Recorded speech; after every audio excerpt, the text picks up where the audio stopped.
Hello, hello. We're back. Alright. So, let's talk about mentality I had going through this entire workout today. Well, what my thoughts on this workout and how it went. It did start off a little different than usual, which happened last week as well. Not last week, last upper body day. Was I started off with the back instead of chest. And that's because, well, the normal machine that I used was being used. But the back machine was open, so you know how it works. If you're going to a gym that's kind of full, you're gonna have to make a little bit of changes to your program and stuff like that. So that's why we're starting off with back instead of chest. But it's the same workout that I've been doing for the past couple months. But, a little more intense. Like we want. We never want to have the same exact workout every time. We kind of want to have a workout that's normal. Not, I don't mean like normal, but I mean like your intensity's gone up. Your training volume's gone up. Either or, your extra reps, you have more control on the eccentric. Little details like that is the reason I like to film most of my sets, if not all, because it's a very interesting thing for me is to see the difference in control the weight, like I'm controlling the weight, or I've added reps, I've changed the tempo to try and make it harder, or I've added weight. All of those are signatures of progressive overload. Now, there's been a debate going on in my feed. I don't know if any of you have seen it, of higher reps versus lower reps. A lot of people are saying higher reps are better. A lot of people are saying lower reps are better. It doesn't matter. As long as you continue to train with the same form or as close as possible, you are going to get stronger, you are going to get better, you are going to get bigger. That's the gist. Like, that's the normal aspect of it. That's why you're progressive overloading. I suggest at least filming one set. If it's your top set or your last set when you're tired, it doesn't matter to me. The reason I suggest this is just to see how your form is doing and seeing like what you're doing. Or you can track it in a logbook, which is harder to do because if you're tracking in a logbook, I'm not going to tell you you can or cannot. It is just harder to remember. If you're terrible at counting, I am one of those people who are fucking astonishingly terrible at like counting my reps. Then I'm sorry. But if you're also, the thing is, like, this is all for like intermediate to advanced lifting things. If you are just starting out in the gym, I do not suggest you go as hard as I do or as hard as your favorite influencer.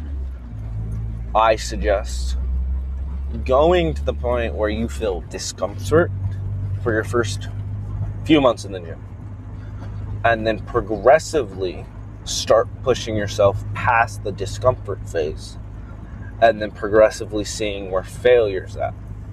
And once you find that, I'm going to tell you something really cool.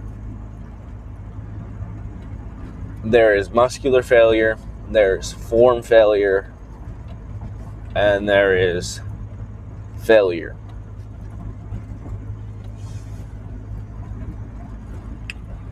What's the difference in all of these? Muscular failure is one of the ones that most people truly never reach, because when you are failing to the point where you can't lift this weight no more.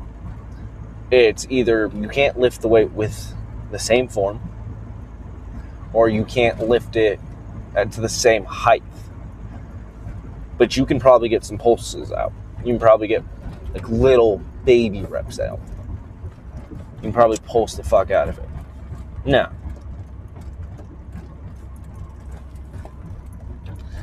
I understand you don't have to think about that right now if you're just starting out, but this is for information as you progress. Finding true failure is a difficult thing without having gone to at least a 3 or 1 rep max. 5, it gets difficult to find where your actual failure point is. Now, true failure is you're not getting this weight up. You might actually die under the bar. That's what true failure is. It's if I don't have safety racks, this thing is going to crush me. Or if I don't have a spotter, this thing will crush me and I'm not going to be able to get back up. That's failure. That's true failure.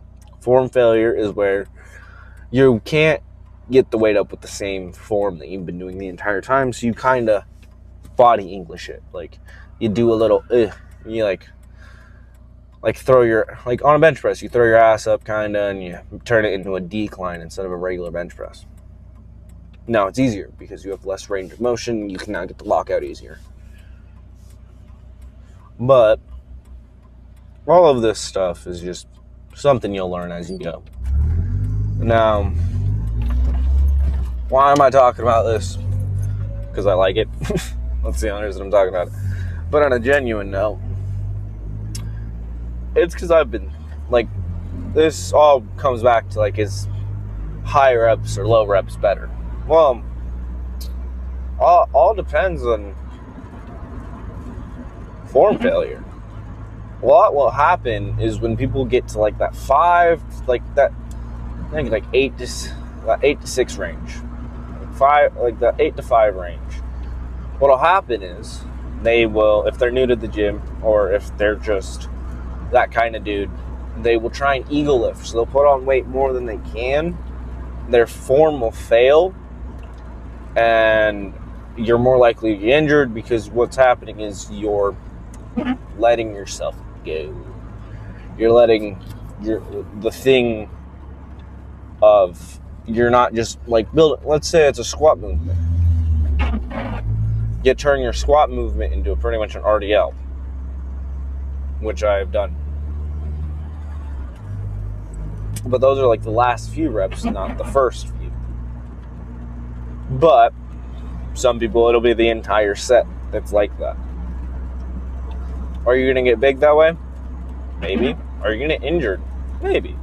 It all depends on a lot of different factors. But it's a higher risk. You will probably have a higher risk of getting injured. But I don't give a fuck. I'm not fun. That's also a different thing. When you're starting out in the gym, this is not where you should be at the point where you are locked the fuck in. This is, okay, I'm getting the feel for the gym. I'm getting the feel for the atmosphere. You don't have to go balls to the walls first day. You don't actually have to train on your first day of going to the gym.